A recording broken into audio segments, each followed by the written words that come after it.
Olá pessoal do Condomínio Único Sacomã, tudo bem? Meu nome é Márcio Raskorski, sou um advogado especialista em condomínios e também síndico profissional. E hoje eu estou aqui a convite da Cury para conduzir junto com vocês uma assembleia um pouquinho diferente, uma assembleia digital, feita em ambiente virtual, com o apoio desse vídeo que nós vamos gravar agora.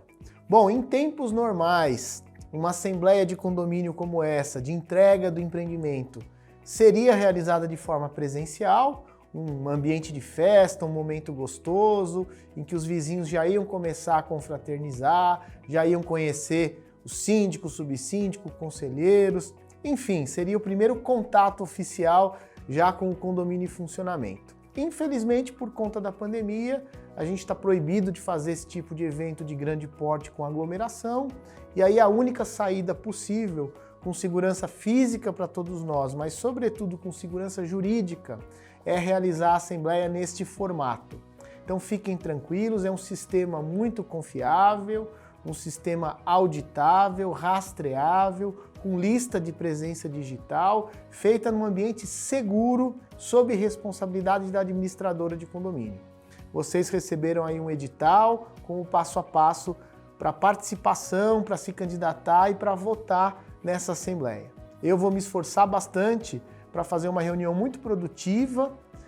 Peço que vocês tenham paciência comigo, porque eu vou falar bastante, que a gente tem uma pauta extensa e eu preciso explicar muita coisa para vocês. Eu quero que vocês, ao final dessa assembleia, que vocês tenham ciência no detalhe de como vai funcionar o condomínio de vocês daqui por diante. Tá bom? Então, boa sorte para todos nós, boa assembleia e vamos começar os trabalhos. Bom, pessoal, vamos começar então oficialmente a nossa assembleia. Nós temos 5 itens na pauta e já vamos adentrar o primeiro item, que é a instalação do condomínio nos termos da lei. Isso é uma formalidade importante, é o pontapé inicial para o condomínio ter funcionamento. E instalar o condomínio significa inaugurar o condomínio. A partir de agora, com a instalação, o empreendimento passa a ter vida, deixa de ser uma obra e passa a ser um condomínio propriamente dito. E aí, por lei, a instalação tem alguns passos, muito simples e muito sucessivos que vão acontecer nos próximos dias para configurar a instalação completa do condomínio. Passo número 1 para instalar o condomínio é essa assembleia. Em tempos normais, ela seria presencial, e em tempos de pandemia, ela é de forma digital. Esse é o passo número 1. Passo número 2, dessa assembleia, a gente vai fazer uma ata, com um resumo de tudo que vai ser tratado. É o primeiro documento oficial do condomínio, é um documento muito importante, e esse é o passo número 2. Passo número 3, essa ata, que vai assinada por mim, como presidente da mesa aqui, já que eu estou conduzindo os trabalhos, e pelo pessoal da administradora, me secretariando e ratificando tudo aquilo que a gente vai colocar na ata. Passo número 3, essa ata assinada vai para o cartório, e no cartório, com o registro, a ata passa a ter fé pública, ou seja, é um documento válido perante terceiros, perante órgãos públicos. Passo número 4, a ata sai do cartório e vai para a Receita Federal. E na Receita Federal, o condomínio passa a ter uma inscrição no CNPJ. O CNPJ é aquele documento, aquela inscrição, aquele documento necessário para a gente movimentar dinheiro, para a gente ter conta bancária. E por que CNPJ e não CPF? Porque o condomínio ele é equiparado a uma pessoa jurídica e não a uma pessoa física. Então a gente, pessoa física, tem CPF e uma empresa tem CNPJ. E como o condomínio é equiparado a uma empresa, ele tem um CNPJ e esse é o 4º passo para instalar o condomínio. E o 5º e último passo, concluindo a instalação do condomínio, é uma questão já mais operacional, uma questão mais administrativa. De forma que o 5º passo é o seguinte: com o CNPJ na mão e com a ata registrada na mão, o síndico eleito, junto com a administradora, já vai providenciar a abertura de conta bancária, assinatura dos contratos com os prestadores de serviço, com os fornecedores, e aí o condomínio passa a ter uma vida autônoma em relação à Cury. Isso é o que a gente chama de instalação de condomínio com esses 5 passos. Então a gente, por uma questão de formalidade, para o condomínio ser inaugurado e para que vocês possam receber as chaves dos apartamentos de vocês, a gente declara instalado o condomínio para todos os fins de direito. Mas antes de falar ainda dos próximos itens da pauta, eu nesse primeiro item de instalação ainda tenho algumas coisas importantes para comentar com vocês. Primeiro, recomendar a leitura de 2 leis, para quem quiser entender mais sobre instalação de condomínio, sobre administração de condomínio, eu recomendo a leitura de 2 leis. A primeira é a Lei 4.591 de 64, é uma lei antiga, mas que ainda está parcialmente em vigor, e essa lei trata de todo momento chamado incorporação imobiliária, desde a compra do terreno, construção do prédio até a entrega para vocês. E uma segunda lei que eu recomendo a leitura é o Código Civil, que tem um capítulo especial sobre condomínios. Essa lei é mais nova um pouquinho, ela é de 2002, então ela tem quase 20 anos. Para nós advogados é uma lei nova ainda, 20 anos ela ainda está engatinhando. E no Código Civil, nessa segunda lei, trata mais sobre deveres, direitos, obrigações, qual a forma de administrar um condomínio, quais são os papéis do síndico, do subsíndico, dos conselheiros, da administradora, como se faz uma assembleia, como se administra o condomínio no dia a dia. Então quem puder dar uma lida na lei de 64 e no Código Civil vai ficar craque em administração de condomínio, pelo menos vai saber em linhas gerais como é que funciona esse momento. E outra coisa importantíssima é que vocês todos deem uma lida na convenção de condomínio, no regulamento interno, para que vocês entendam as normas do dia a dia que vocês vão ter que cumprir no condomínio de vocês. Ainda antes de pular para o item 2 da nossa pauta, ainda no primeiro item, eu quero falar de um momento importantíssimo que começa agora com a instalação do condomínio e que costuma durar por volta de 2 anos, que é uma fase chamada implantação do condomínio. Implantar um condomínio significa pegar ele do zero e no menor prazo possível, ao longo dos 2 primeiros anos, fazer o condomínio funcionar bem. É um desafio enorme, é um momento delicado, complexo, difícil, mas que precisa ser encarado com bastante seriedade e com bastante responsabilidade. Eu faço isso há 30 anos, gente, que eu trabalho com condomínios, e eu posso garantir para vocês que uma implantação bem feita, ao final dos trabalhos, vocês vão morar num lugar limpo, seguro, organizado, com dinheiro no caixa e as 2 coisas mais importantes, a família de vocês feliz morando no condomínio e o patrimônio de vocês valorizado. É isso que a gente entende como uma implantação bem feita, que costuma demorar os 2 primeiros anos. Então não é uma tarefa simples, mas precisa ser bem executada, com bastante firmeza, com bastante seriedade. Eu vou falar alguns números para vocês e que configuram a complexidade desse momento de implantação de condomínio.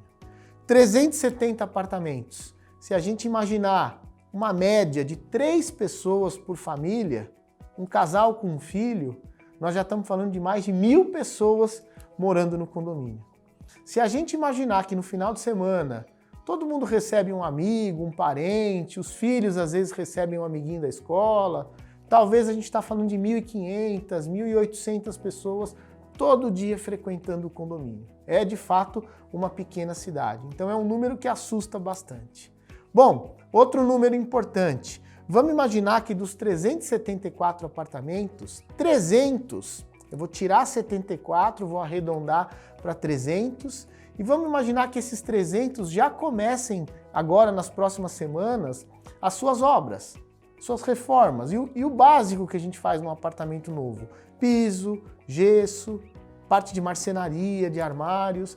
E se a gente imaginar 300 obras, em média, cada obra com 4 pessoas, que é o que a gente vê na prática, 300 vezes 4 é um exército de 1.200 prestadores que vão frequentar o condomínio. E aí vocês não imaginam a dificuldade que é e a trabalheira que é ter que cadastrar todos esses prestadores de serviço, controlar a entrada e saída deles, ainda mais em tempos de pandemia, que não pode ter aglomeração, todo mundo usando máscara, todo mundo se cuidando mais. Então precisa cadastrar todo mundo, fiscalizar todo mundo, pensar numa operação mesmo de guerra para controlar a chegada de material, saída de entulho. E o dia que tiver uma mudança, como é que faz com o elevador? Porque vai ter chegada de material e ao mesmo tempo uma mudança que ocupa o elevador praticamente um dia inteiro. Como é que vai funcionar a questão de fiscalização para evitar riscar elevador, quebrar elevador, estragar as áreas comuns?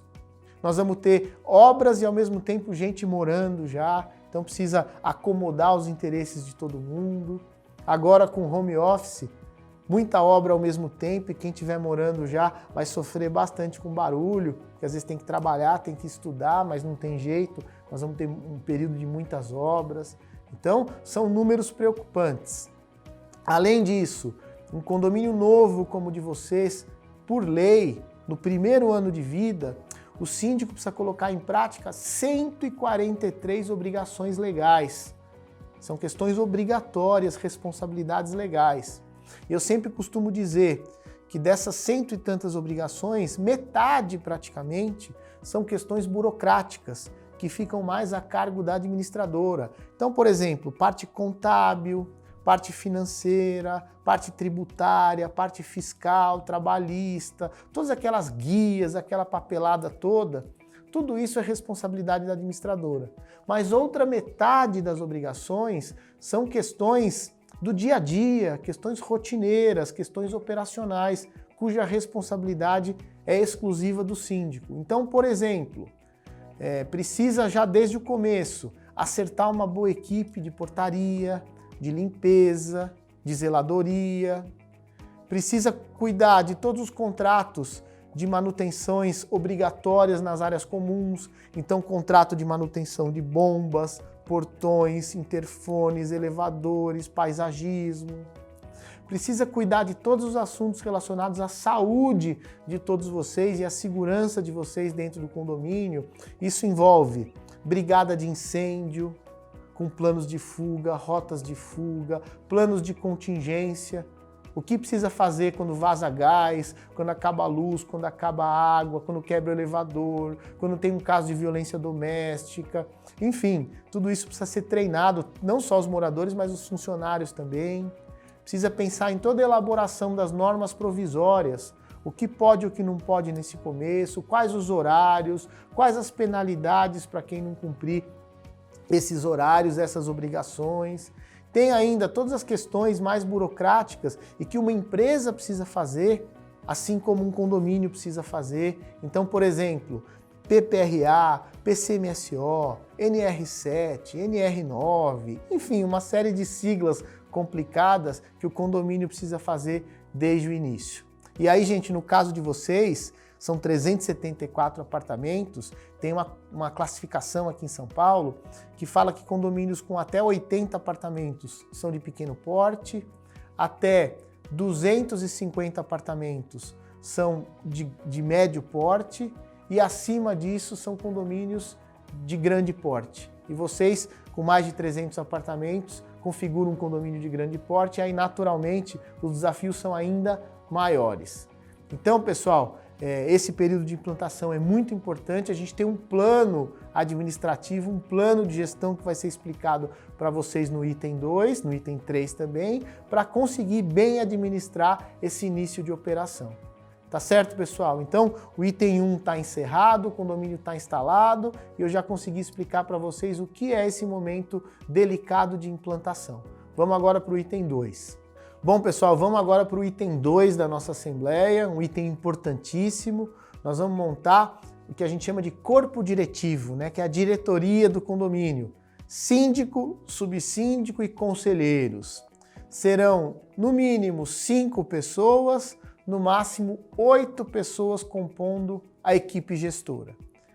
5 pessoas, síndico, subsíndico e 3 conselheiros. 8 pessoas, síndico, subsíndico, 3 conselheiros e 3 conselheiros suplentes, caso tenhamos mais candidatos. Então a diretoria vai ser composta de 5 ou de 8 pessoas. Mandato de todo mundo que vai ser eleito é de 2 anos, 24 meses. Começa agora, termina ao final do 24º mês. Todos do corpo diretivo, tanto o síndico, quanto o subsíndico, quanto os conselheiros, têm o mesmo período de mandato, conforme a convenção e conforme está na lei. Bom, gente, nós temos 2 modelos possíveis para a gestão do condomínio e vocês é que vão escolher. A CURI sempre recomenda um modelo, mas não impõe um modelo. Vocês é que vão escolher para ficar tudo bem democrático. Primeiro modelo é um modelo tradicional, antigo, que funcionou durante muitos anos e funcionou bem para muitos condomínios, que é uma gestão amadora. Hoje em dia está em desuso, não funciona mais, principalmente para condomínios de grande porte como o de vocês, mas é uma opção. Nesta opção de gestão amadora, a gente tem o corpo diretivo composto exclusivamente por moradores.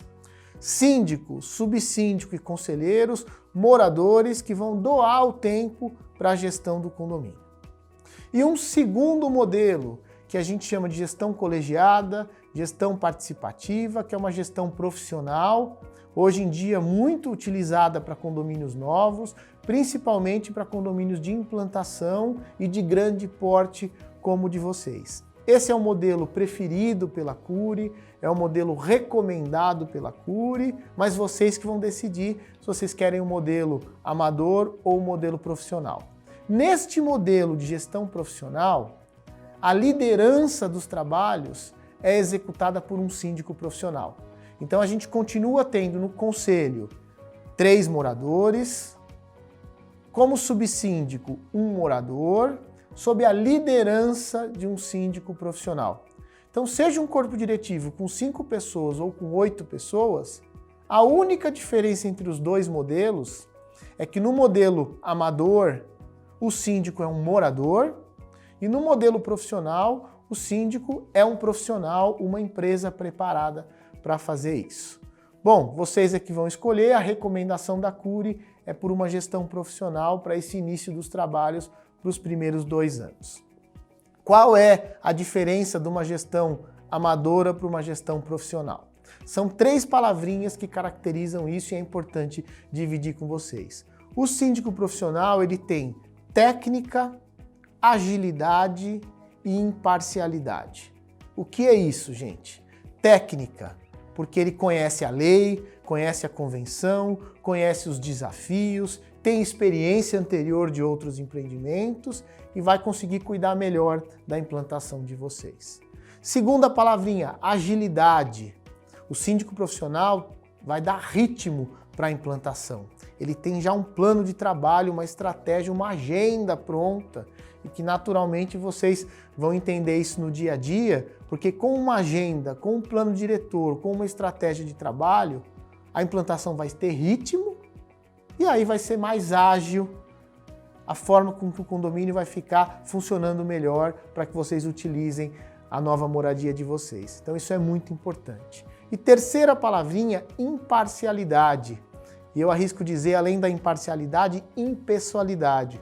Porque o síndico profissional não é vizinho de ninguém, não é amigo de ninguém, não é dos grupos de WhatsApp. Os filhos do síndico profissional, como é uma empresa, não é uma pessoa física, os filhos não são amigos dos filhos dos vizinhos e aí, portanto, não tem aquela saia justa de que você não pode aplicar uma multa num amigo, você não pode multar um adolescente filho do seu amigo. Sabe aquela saia justa muito comum que acontece nos condomínios em que você protege os amigos e você é mais duro com os inimigos. Com o síndico profissional isso não acontece porque é uma empresa. E aí as decisões, quando precisa tomar uma decisão mais dura, uma decisão mais séria, uma decisão impopular, o síndico profissional tem mais autonomia. Então, por conta da técnica, agilidade e imparcialidade, a recomendação é por uma gestão com um síndico profissional. Mas a decisão vai ser de vocês.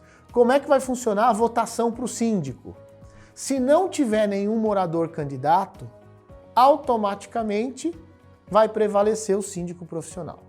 Se eventualmente tiver algum morador que queira se candidatar ao cargo de síndico, o nome dele lá vai constar como candidato junto com o síndico profissional e o mais votado vai ser eleito, seja o morador ou seja o profissional. Então fiquem à vontade caso vocês queiram se candidatar.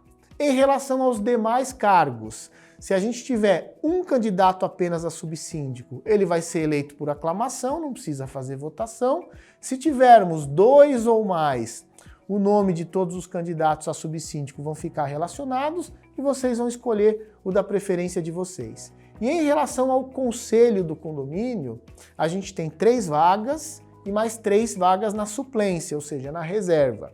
Se a gente tiver apenas 3 candidatos, eles vão ficar eleitos por aclamação, não precisa fazer votação. Se a gente tiver 4 candidatos ou mais, os 3 mais votados serão os conselheiros efetivos e os demais, até 3 mais votados, serão os conselheiros suplentes. Se a gente tiver, por exemplo, 7 candidatos, os 3 mais votados ficam efetivos, os 3 menos votados logo na sequência ficam como suplentes e o 7º menos votado, nesse exemplo que eu estou dando, fica fora do corpo diretivo. Então a gente pode ter ou 3, ou 4, ou 5, ou 6 conselheiros, sendo 3 efetivos e 3 suplentes. Tá claro, gente? Vamos falar um pouquinho agora das funções de cada um. Síndico é o prefeito do condomínio, vamos dizer assim, vamos comparar com uma cidade. Então o síndico é quem se responsabiliza por tudo que acontece, assina documentos, se tiver uma audiência é ele que vai no fórum representar o condomínio, se tiver uma fiscalização é ele que assina e recebe o fiscal e assina toda a papelada, ele é que faz cumprir o regulamento, a convenção, é o responsável por todas as obrigações legais. Subsíndico é igual a um vice-prefeito. É bom ter um bom prefeito, mas é importante ter um bom vice-prefeito também. Quando que o vice assume? Quando tem uma renúncia, quando tem um impeachment, quando tem uma destituição, quando o síndico fica doente, quando ele vai viajar, quando é um síndico morador, e isso acontece, o subsíndico assume. Quando é um síndico profissional, o subsíndico só assume se tiver uma rescisão de contrato. O subsíndico não é um mero vice, ele ajuda no dia a dia, dá palpite, dá ideias, dá sugestões, já que a ideia com um síndico profissional é fazer uma gestão colegiada.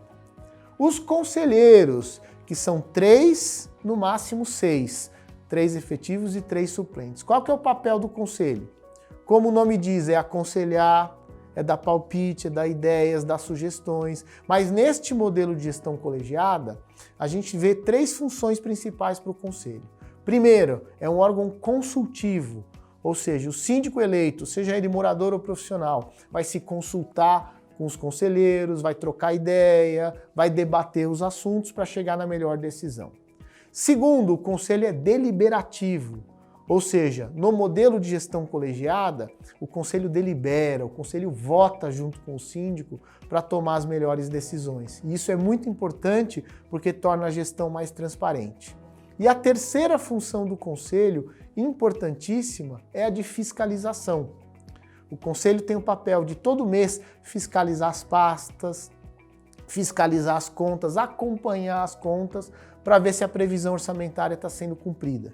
Então, o conselho tem um papel consultivo, deliberativo e fiscal. E a ideia, se vocês escolherem pelo modelo de síndico profissional, é fazer uma gestão colegiada com todas essas pessoas. Relembrando, e eu gosto de repetir, síndico, subsíndico, 3 conselheiros efetivos e, se tivermos mais candidatos, 3 conselheiros suplentes, compondo uma equipe de 5 ou de 8 pessoas para levar adiante a gestão do condomínio.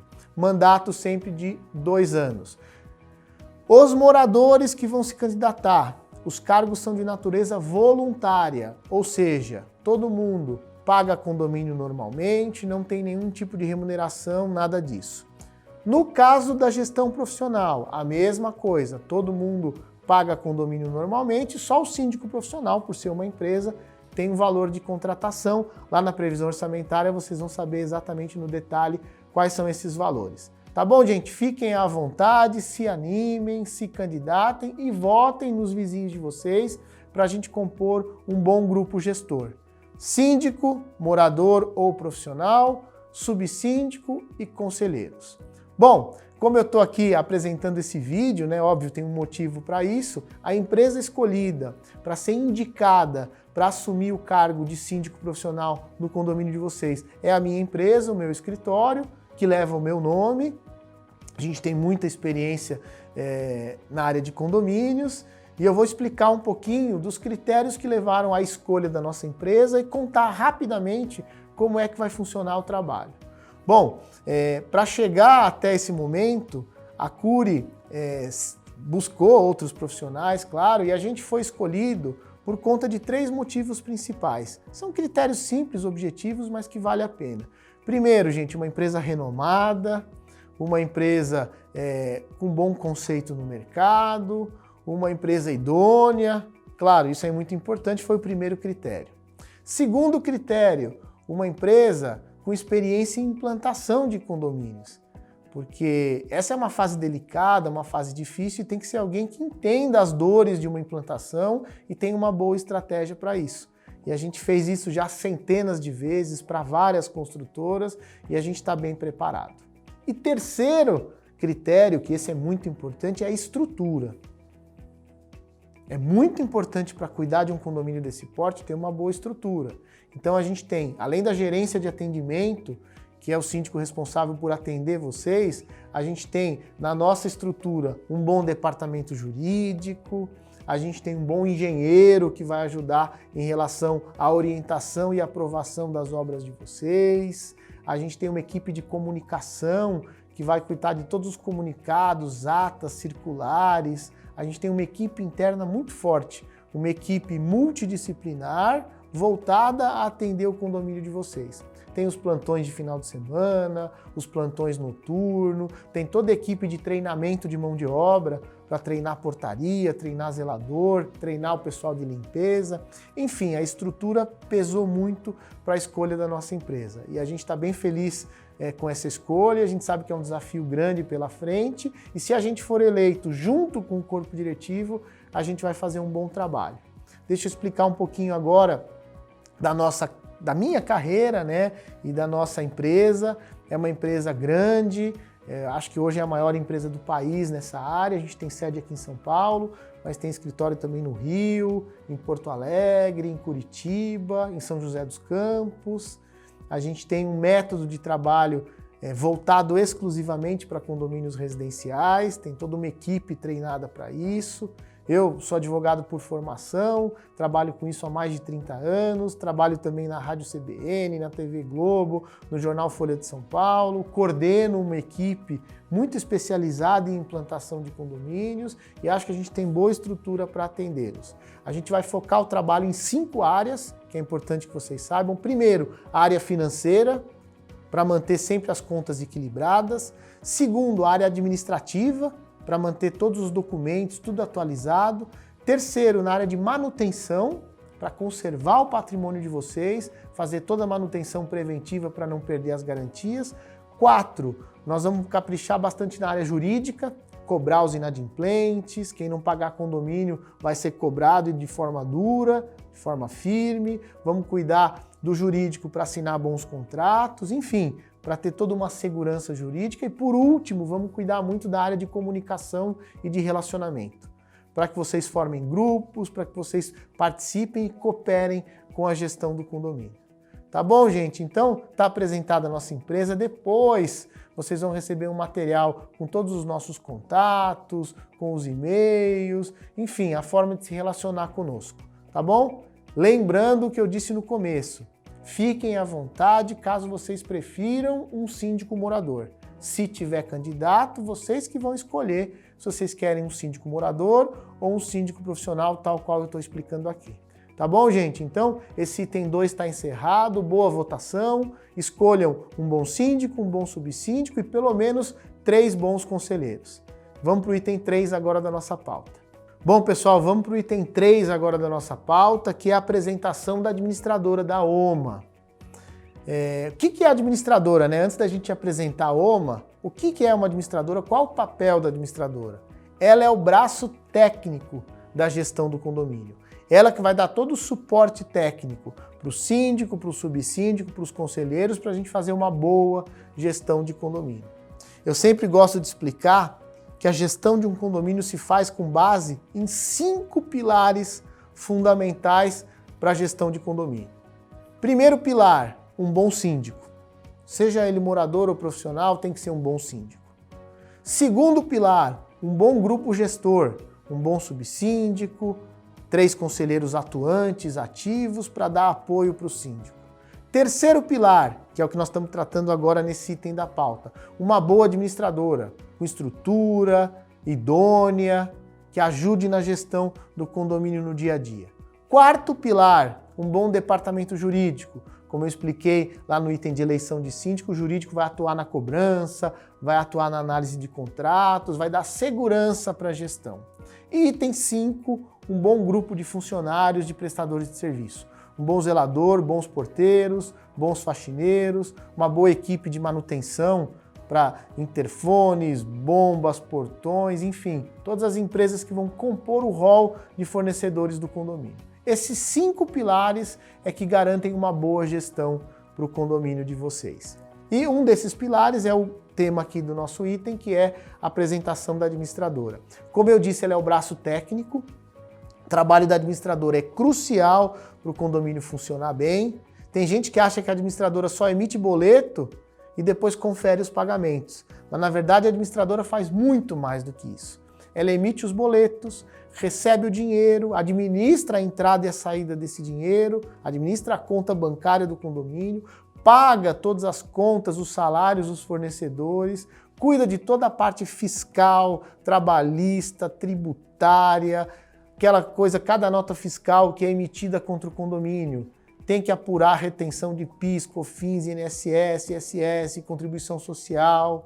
Tem toda a parte de orientação no dia a dia e de atendimento no dia a dia que a administradora se disponibiliza. Além disso, ela que fornece a ferramenta tecnológica para a gente operar ali a prestação de contas, acompanhar a prestação de contas, e é ela, a administradora, que faz a prestação de contas, emite as pastas, disponibiliza os números para todo mundo. Portanto, é um trabalho crucial, um trabalho essencial.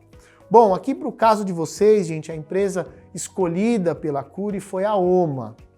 É uma empresa muito tradicional, muito renomada aqui em São Paulo, e eu vou falar também os 3 critérios que levaram à escolha da OMA para administrar o condomínio de vocês. Primeiro, é uma empresa de grande porte, tem que ser uma empresa grande, não dá para ser uma administradora pequenininha de fundo de quintal, porque vai movimentar muito dinheiro, então tem que ser uma empresa renomada e de grande porte. Segundo critério, uma empresa também especialista em implantação de condomínios, porque administrar um condomínio com 2, 5, 10 anos de vida é uma coisa, mas pegar o condomínio do zero e fazer ele funcionar bem requer outra habilidade. Então a OMA está preparada para isso, ela é especialista em implantação de condomínios. E um terceiro critério que pesou muito na escolha da OMA foi a parte de tecnologia. Isso, hoje em dia, é importantíssimo para a gestão de um condomínio e a OMA vai disponibilizar todas as ferramentas de tecnologia para que vocês tenham uma biblioteca digital. A ideia é que vocês, num clique, ou pelo portal da OMA, ou pelo aplicativo que vocês vão baixar no smartphone, vocês acompanhem em tempo real a evolução dos saldos, a evolução dos balancetes, os fechamentos das contas, que vocês tenham acesso a cópia de contratos, atas circulares, documentos importantes, cópia de regulamento, de convenção, que vocês possam fazer reserva de áreas comuns, que vocês possam se comunicar com a portaria, que vocês possam fazer uma reclamação, dar uma ideia, uma sugestão, tudo pelo aplicativo. Então é uma ferramenta digital importantíssima e isso pesou muito para a escolha da administradora. Então, renome e estrutura, especialidade em implantação e boas ferramentas de tecnologia levaram à escolha da OMA. Sem falar que é uma empresa muito tradicional, vocês têm um material de apoio aí, é uma empresa que trabalha há décadas aqui em São Paulo, administra centenas de condomínios, tem fama por ser muito idônea, uma empresa que participa da diretoria de todas as associações relacionadas à gestão de condomínios, sem falar que é uma empresa que costuma ficar muitos anos nos condomínios, 5, 10, 20, tem condomínio que eles administram há mais de 30 anos pela qualidade dos serviços deles. Então o meu papel aqui é fazer a apresentação da OMA. Claro que no dia a dia a OMA vai demonstrando a qualidade do trabalho dela e vocês vão, com o passar do tempo, se acostumando com a forma de trabalho da OMA. Bom, gente, dito tudo isso, e tem o material de apoio aí, está apresentada a administradora para vocês. É importante frisar que, assim como o síndico profissional, caso seja eleito, a administradora tem um contrato de prestação de serviços, o prazo do contrato é de 2 anos, ou seja, equivalente à primeira gestão. É evidente que se a administradora trabalhar bem, vocês vão renovar o contrato depois por mais 2 anos, 4, 6, 10 anos, o tempo que vocês quiserem. Se eventualmente não der certo, não vai acontecer isso, mas se eventualmente não der certo, não tem problema, basta fazer uma assembleia, colocar pauta específica, explicar os motivos e se for da vontade da maioria no futuro, é só dar um aviso prévio de 30 dias e aí pode rescindir o contrato, não tem multa, não tem penalidade. Mas a ideia é que esse primeiro grupo gestor passe esses 2 anos e faça um bom trabalho e seja reeleito depois. Antes de partir para o próximo item e encerrar a apresentação da administradora, eu já quero responder uma pergunta que nas assembleias presenciais era muito comum e naturalmente numa assembleia digital alguém pode ficar com essa dúvida. Alguém sempre levantava a mão e nas assembleias presenciais falava: Márcio, por que vocês trazem uma administradora? Por que não tem 3 para a gente escolher a da nossa preferência? E aí eu sempre gosto de explicar que, na verdade, a escolha da administradora aconteceu meses atrás. Teve uma concorrência, né, as empresas mandaram suas propostas e a OMA foi a empresa escolhida pela CURI com base nos critérios que eu falei até então. Mas por que ela foi escolhida previamente? Porque assim que ela foi escolhida, ela iniciou um trabalho muito importante que foi intensificado nas últimas semanas, que é um trabalho de pré-operação, em que a OMA já fez visitas técnicas ao condomínio, já preparou previsão orçamentária, pré-contratou empresas, pré-selecionou funcionários, montou um plano de operação, de forma que logo após essa assembleia, o condomínio já vai estar pronto para recebê-los com um plano administrativo. Seria muito temerário, um risco desnecessário, escolher uma administradora agora, porque no dia seguinte ela ia cair de paraquedas no condomínio, com um monte de coisa para fazer, não ia nem saber por onde começar, e vocês iam começar a receber chaves e chegar num lugar todo desorganizado. Por isso, a escolha da administradora é feita previamente e é apresentado para vocês, e vocês vão dar um voto de confiança e certamente vocês vão gostar muito do trabalho da administradora. Tá bom, gente? Então tá encerrado esse item 3, está apresentado a OMA. Vamos agora para o item 4, vamos falar de grana, de previsão orçamentária. Bom, pessoal, vamos para o item 4 agora da nossa pauta, já estamos caminhando para o final da assembleia. De novo, peço desculpas porque eu estou falando bastante, mas não tem jeito. É até uma recomendação da CURI, né, para que eu seja bastante didático, bastante claro, bastante objetivo, mas que eu dê todas as informações importantes. E aí, com uma pauta extensa dessa, não tem jeito.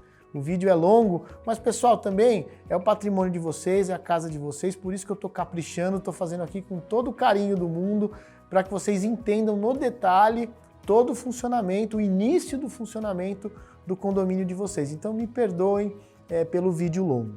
Vamos lá, previsão orçamentária. O que é isso? Grana. Quanto vai custar o condomínio de vocês? E antes de falar de dinheiro, vocês têm acesso aí às planilhas, vocês podem acompanhar no detalhe os números, quanto cada apartamento vai pagar. Mas antes de falar de números, eu gosto de falar das premissas, ou seja, dos fundamentos que norteiam a elaboração de uma peça orçamentária. E aí fica muito mais simples para que vocês entendam esses números e mais importante, que vocês acompanhem esses números com o passar do tempo. Então vamos lá, premissas importantes. A forma de rateio do condomínio, ou seja, a forma de dividir as despesas, é num sistema chamado fração ideal. Isso é o que está previsto na Lei de 64, no Código Civil e na Convenção de Condomínio de vocês. E basicamente é o seguinte, significa dizer que as despesas do condomínio serão divididas entre todos os apartamentos, porém levando em conta o tamanho de cada apartamento. Isso significa que apartamentos menores pagam um pouquinho menos e apartamentos maiores pagam um pouquinho mais. Esse critério a gente chama de fração ideal. Então cada um de vocês vai identificar o seu apartamento e quanto vai pagar. É o jeito mais justo e é o critério que funciona hoje no Brasil inteiro. Outra premissa importante, como o nome diz, é uma previsão orçamentária. E é uma previsão porque a gente não tem dado histórico ainda. Está começando agora, não tem média de gastos. Então, é um pontapé inicial, mas não é um chute. É tudo bem calibrado. A OMA, né, que é a administradora, pegou orçamentos para cada item, pegou a experiência dela em outros condomínios, a gente ajudou um pouquinho, a Cury ajudou também, a gente fez isso a 4 mãos para chegar na melhor previsão orçamentária. É claro que com o passar do tempo, a gente vai ter o previsto e o realizado.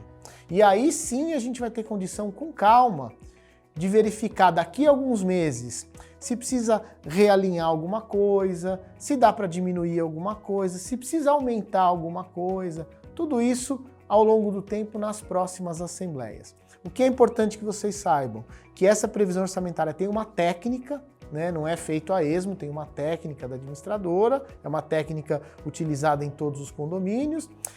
E eu sempre gosto de explicar, quando a gente está num condomínio já em funcionamento, a gente pega os gastos do último ano, apura os reajustes de conta de água, de luz, de gás, os dissídios dos funcionários e a gente chega na previsão orçamentária nova, é muito mais simples. Aqui não, aqui é um pontapé inicial, tudo feito baseado no custo-benefício, né? A gente tem que imaginar um condomínio que caiba no bolso de vocês, tem que ser um condomínio justo, coerente e ao mesmo tempo tem que ser um condomínio que preveja todas as obrigações, as manutenções obrigatórias, as obrigações legais, que vocês tenham o mínimo necessário para o condomínio funcionar bem. Não tem luxo, não tem excesso, mas tem tudo que a lei determina e que a boa prática determina para o condomínio de vocês funcionar a contento. Tá bom? E isso é um equilíbrio aí de custo-benefício, é uma ciência e eu acho que no caso de vocês está muito bem feitinho. Bom, outra premissa importante, contabilidade, como é que funciona o regime contábil do condomínio de vocês? Ele vai ter um regime chamado de caixa, isso significa que o síndico abre o caixa no dia 1, recebe o dinheiro de vocês no 5º dia útil, até o dia 10, se eu não me engano, paga todas as contas do mês e fecha o caixa no dia 30. De forma que no final do exercício nós vamos ter 12 balancetes mensais compondo o exercício de um ano inteiro. Mas o importante desse regime, para explicar para vocês, é que condomínio é algo que a gente paga para usar. A gente paga de forma antecipada. Então, por exemplo, diferente de um aluguel, se a gente aluga uma casa ou aluga um apartamento, a gente usa o imóvel o mês inteiro e paga o aluguel no mês seguinte. Mas condomínio não, a gente paga no começo do mês para usar ao longo do mês. Por isso que eu sempre gosto de dizer que é uma despesa antecipada. E é importante todo mundo entender isso para depois acompanhar direitinho o fluxo de caixa. Outra premissa importante é em relação à inadimplência. A gente sabe que isso é um mal, né? Pessoas que atrasam condomínio, isso é um mal que assola todos os condomínios. Tanto faz se é prédio de pobre, de classe média, de rico, de milionário, sempre tem algum inadimplente. E aí, gente, aqui num prédio novo como o de vocês, não dá para prever. É uma questão de sorte ou azar. Tem condomínio que a gente dá sorte e que não tem quase nenhum inadimplente. Todo mundo paga ali em dia. E tem condomínio que a gente dá azar, que junta uma turma que não tem o hábito de pagar em dia, tem o péssimo hábito de atrasar, de empurrar para o mês seguinte. E se isso acontecer, naturalmente, fura todo o fluxo de caixa e logo precisa fazer uma nova assembleia para recompor o caixa. Portanto, a ideia, até se a gente for eleito síndico profissional, a ideia é ter uma cobrança dura. Primeiro mês de atraso é uma cobrança amigável feita pela própria OMA. Segundo mês de atraso já vem para o jurídico e a gente segue com uma cobrança amigável, mas feita pelo jurídico. A partir do terceiro mês de atraso, o jurídico já prepara a ação judicial e vai para o fórum. Ou seja, quem atrasar condomínio logo vai ter uma ação judicial. E hoje em dia uma ação judicial de cobrança de condomínio é uma execução e logo o apartamento vai para penhora e depois, se a pessoa não pagar, vai para leilão. Então, por favor, priorizem o boleto de condomínio, paguem em dia para evitar toda essa chateação. Outra premissa importante, gente, além das despesas ordinárias de condomínio, que é aquele dinheiro que vocês vão pagar todo mês e é dinheiro que entra e sai, para pagar salários, encargos, benefícios dos funcionários, para pagar as contas todas, né, de manutenção dos itens comuns, enfim, o dinheiro ordinário, além dessa verba, todo mês vocês pagam uma verba chamada fundo de reserva, que é um valor de 5% que vai ficar guardado numa poupança, numa aplicação, num investimento. Esse 5% é para que no futuro, daqui 5 anos, 10 anos, vocês tenham um dinheiro guardado para uma benfeitoria, para um investimento que vocês queiram fazer, eventualmente para uma emergência que possa acontecer, vocês têm um dinheirinho guardado. Isso é o fundo de reserva de 5%, então todo mês vocês pagam o boleto do condomínio ordinário, mais os 5% de fundo de reserva, isso está na lei. Ainda como premissa importante, gente, num prédio novo como o de vocês, esse fundo de reserva, no início, nos primeiros 12 meses, costuma ser utilizado para a gente comprar o que a gente chama de enxoval. O nome técnico é kit de implantação. E esse enxoval que a gente compra usando o fundo de reserva no primeiro ano, são aqueles itens básicos para o dia a dia. Então, por exemplo, capa de proteção para os elevadores, carrinhos de compra, as travas para os carrinhos de compra, quadro de chaves, quadro de avisos, saboneteira, papeleira, lixeira, equipamento para portaria, equipamento para administração, equipamento para a copa dos funcionários. Todo esse enxoval a gente compra logo no começo do condomínio usando o fundo de reserva. Acabou de comprar o enxoval, aí presta contas para vocês e começa a guardar o dinheiro no fundo de reserva. É até uma forma de evitar um rateio extraordinário usando o fundo de reserva já no começo para isso, para comprar esse kit implantação. Outra coisa importante ainda como premissa, já eu vou para os números, mas estou fazendo essas explicações preliminares que são importantíssimas. Outra premissa importante, contas de consumo. Conta de água, conta de luz e conta de gás. Gente, não dá para chutar quanto que vocês vão gastar de água, de gás, porque a gente não sabe o ritmo que vocês vão se mudar para o condomínio e não conhece os hábitos de vocês. Então seria muito temerário, seria um chute tentar adivinhar quanto chegariam as contas públicas. E a gente correria o risco de errar para mais ou para menos, o que não é aconselhável nesse momento. Então, no boleto de condomínio, além de todas as despesas ordinárias que tem aí na previsão orçamentária, também nós vamos ratear as contas de consumo, de água, luz e gás. Claro que para a conta de energia, dentro do apartamento, cada um tem o seu relógio com a Enel e cada um paga a sua conta diretamente. As demais contas de energia elétrica das áreas comuns, de água e de gás, nós vamos esperar chegar as contas coletivas de consumo e no mês seguinte a OMA rateia essas contas conforme a fração ideal dos apartamentos. Então, no seu boleto de condomínio vem lá a despesa ordinária mais o fundo de reserva, mais o rateio das contas de consumo. No futuro, quando o condomínio tiver uma boa ocupação, o condomínio estiver cheio, aí vai ser a hora de fazer uma assembleia e migrar para a medição individual, porque aí cada um paga a sua conta baseado naquilo que efetivamente consumir. Agora, no começo, não vale a pena fazer isso. Além de ser caro, a Sabesp, por exemplo, mesmo que você tiver com o apartamento fechado, ela cobra um consumo mínimo de 10 metros cúbicos. Então, não faz sentido individualizar agora, é melhor manter a conta coletiva e no futuro migrar para a conta individualizada. Mas isso vocês serão informados, vai ter uma assembleia específica daqui a alguns meses. O que é importante que vocês saibam é que no boleto vem o valor da previsão orçamentária, mais o fundo de reserva, mais o rateio das contas de consumo, tá bom? E por último, gente, última premissa é em relação à IPTU. Empreendimentos que pagam IPTU, né, a Prefeitura de São Paulo, demora muito para desdobrar o carnê. Então, muitas vezes, entrega as unidades, mas as pessoas não recebem o carnê da Prefeitura, porque a Prefeitura demora para fazer o desdobro. Enquanto a Prefeitura não fizer o desdobro, o que a OMA vai fazer? Vai pegar o carnê mãe, que a gente chama o carnê global do terreno, dividir entre todos os apartamentos conforme a fração ideal e colocar no boleto de vocês. A partir do momento que a Prefeitura enviar o carnê, a OMA para de fazer isso, tira esses valores do boleto e vocês passam a pagar normalmente o IPTU no banco, cada um da forma que quiser. Tem gente que paga parcelado, tem gente que paga à vista, enfim, aí é com vocês. Então, recapitulando, o boleto de condomínio de vocês vem com as despesas ordinárias, fundo de reserva, rateio das despesas de consumo e o rateio proporcional do IPTU até o desdobro.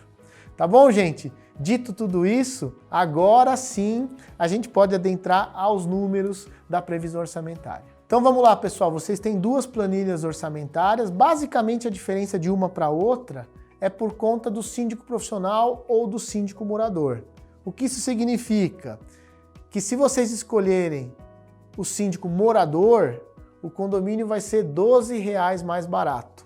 E se vocês escolherem a gestão profissional, o condomínio de vocês fica R$12 mais caro. Eu sou suspeito para falar, mas eu acho que vale cada centavo, né, gente, pagar R$12 a mais para ter uma gestão profissional à frente do condomínio. Mesmo porque se não tiver o síndico profissional, invariavelmente talvez vocês vão precisar contratar um auxiliar administrativo. E aí já vai, essa economia já vai por água abaixo. Então, eu acho que vale a pena, mas a escolha é de vocês. Resumindo aqui, gente, pegando a previsão orçamentária completa, vocês têm um custo total mensal de R$73 mil. E desses R$73 mil, 40 mil é com mão de obra. Então salário, encargos, benefícios, provisão de 13º, de férias, de materiais, de insumos, de todos os funcionários. De zeladoria, de portaria, de limpeza, todos os funcionários terceirizados, tudo com todos os benefícios, tudo bonitinho. Então, quase 60% já é custo com mão de obra. Depois, vocês têm 17 mil de gastos com contratos. Os contratos todos que eu falei no começo. Mas o mais caro é o contrato de manutenção dos elevadores, que é um contrato obrigatório pela Prefeitura aqui de São Paulo. Então, só de mão de obra e de contratos já dá quase 60 mil dos 73 mil de previsão orçamentária. Além disso tudo, tem o fundo de reserva de 5%, como eu disse, nas premissas, e aí a gente tem os seguintes valores de condomínio. Se vocês optarem pelo síndico morador, o menor apartamento vai pagar R$ 175,85 e o maior apartamento vai pagar R$ 223.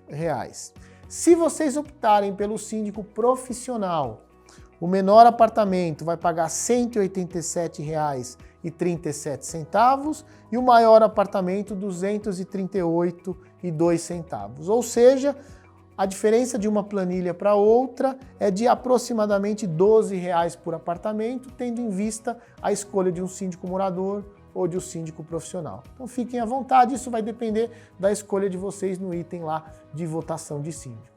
Tá bom, pessoal? Eu acho que está um valor equilibrado. Você vê de 180 a 220, 230 reais, eu acho que está um bom valor de condomínio compatível com a qualidade, com o empreendimento de vocês. Certo, pessoal? Dúvidas adicionais, façam contato com a OMA, eles estão às ordens para esclarecer. Mas eu acho que está bem claro aí no material que vocês receberam e nas informações que eu estou dando. Vencimento de condomínio é sempre no 5º dia útil, né? Eu acho que a gente vai sempre arredondar para o dia 10 para ficar mais fácil para todo mundo. O ideal seria vencer condomínio dia 1º ou dia 5, porque a maioria das contas vencem no começo do mês. Mas aí quem recebe no 5º dia útil vai ficar prejudicado. Então fazendo o vencimento todo dia 10, eu acho que facilita a vida de todo mundo.